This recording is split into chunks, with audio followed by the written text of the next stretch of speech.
News first channel ಹಾಗೂ ಡಿಜಿಟಲ್ನಲ್ಲಿ ಜಾಹೀರಾತು ನೀಡಲು ಈ ನಂಬರ್ಗೆ ಸಂಪರ್ಕಿಸಿ.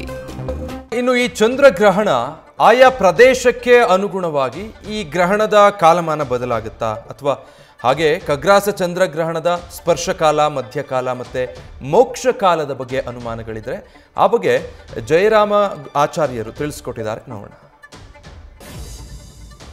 ಈ ಬಾರಿಯ ನಾನಾಗಲೇ ಹೇಳಿದಂತೆ ಚಂದ್ರ ಪೂರ್ವಭಾದ್ರ ನಕ್ಷತ್ರದಲ್ಲಿ ಚಂದ್ರನು ಸಂಚರಿಸ್ತಾ ಇರುವಾಗ ಈ ಗ್ರಹಣ ಸಂಭವಿಸ್ತದೆ. ಚಂದ್ರನನ್ನು ಭೂಮಿಯ ನೆರಳು ಸ್ಪರ್ಶಿಸುವ ಪ್ರಾರಂಭ ಕಾಲ ಅದು 9 ಗಂಟೆ 56 ನಿಮಿಷ ಉಡುಪಿಯ ಕಾಲಮಾನದಂತೆ.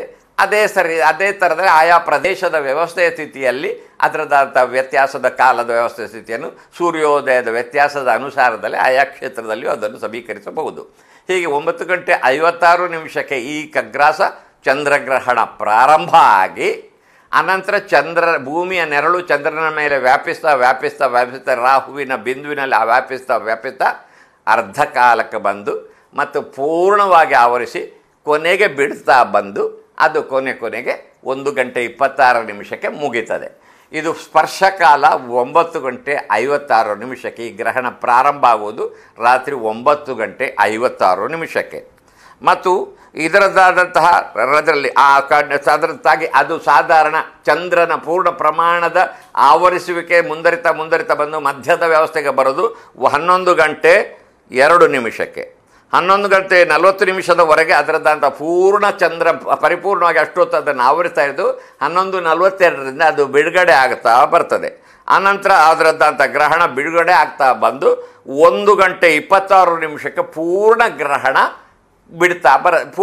ಮುಕ್ತವಾಗ್ತದೆ. ಚಂದ್ರನದಾದ ಆ ಒಂದು ಬಿಂಬ.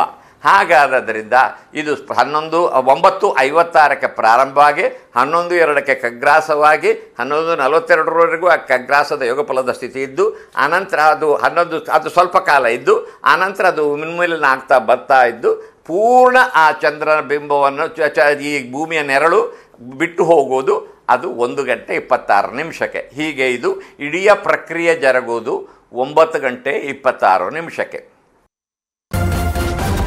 ನ್ಯೂಸ್ ಫಸ್ಟ್ ನಿರ್ಭೀತಿಯಿಂದ ನಿಮ್ಮ ಪರವಾಗಿ.